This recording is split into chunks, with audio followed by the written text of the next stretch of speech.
Were you happy with the Patriots draft?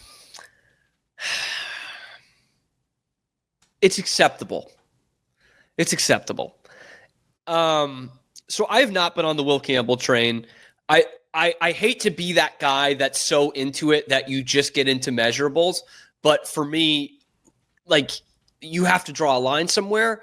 And while Will Campbell was a pretty dang good, obviously, offensive lineman and tackle in college, there has not been a starting tackle in the league the last 25 years who has arms as short as his.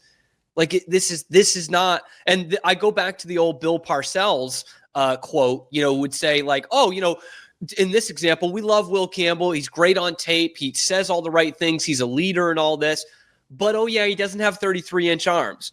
And Bill Parcells used to say, if you make an exception, right? If you don't adhere to these standards that we set, you're going to have a team full of exceptions. And it's just a really premium draft pick in the top 5 to be picking a guy who might not be a tackle in this league. Is the other alternative that he's going to be a pretty good guard, even though that's a position he's never played? I'll buy into that because I think he's going to be a good player. And so if he's not a tackle, I think he'll be a good guard.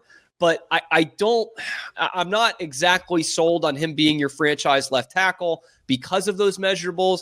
And to go off of that, if you're going to say, look, our offensive line was by far our biggest problem last year on a team full of problems. We got a franchise quarterback. We need to make sure he's not being held out for head injuries like he was twice in this season. We need to go out there and get the best tackle in the draft. Like, that is an easy sell to the fans.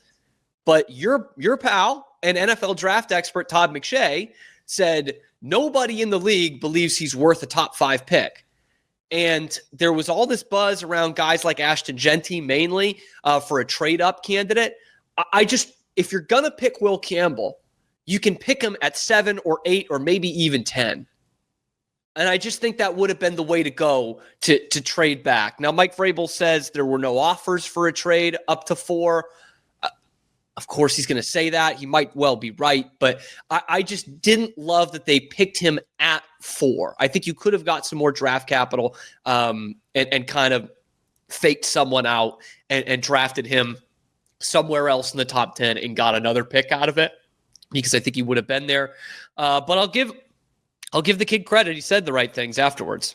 Well, and that's an example. That brings me to my question. And Scotty's got a couple comments. And then I want to hit you with some Karen Reed, and then we'll let you go. You got a show to start. Is he too nice of a guy everybody loves him so much that I feel like the moment he got in the building, like, he's just winning people over nonstop. It makes it a lot easier to pull the trigger on a guy like that. It just does. For sure. I think they also really like Jalen Walker, who I loved, and he fell all the way to 15. I think that's a steal at 15 for the Falcons. So it's not like he's the only guy they love. But yeah, I think there's a little bit of that. Yeah. I think Mike Vrabel sees a little bit of himself in Will Campbell, because Vrabel was kind of in that same way. He was a defensive end in college. He was a 5 technique line up on the line of scrimmage kind of guy, and was too small, obviously, to do that in the NFL. Became an excellent outside linebacker. I mean, a borderline Hall of Famer.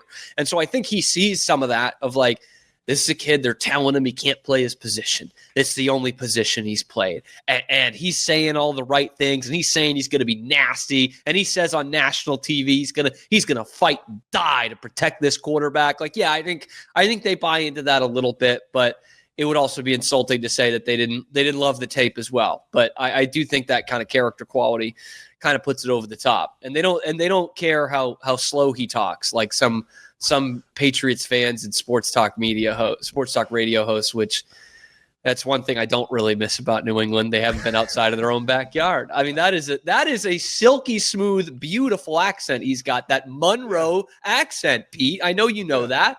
And he's from already, Monroe? Is he West Monroe? Yeah. No. And already I've got to hear, I won't make any Forrest Gump jokes, or, he's already the slowest talker. Like, shut up, dude. Shut up.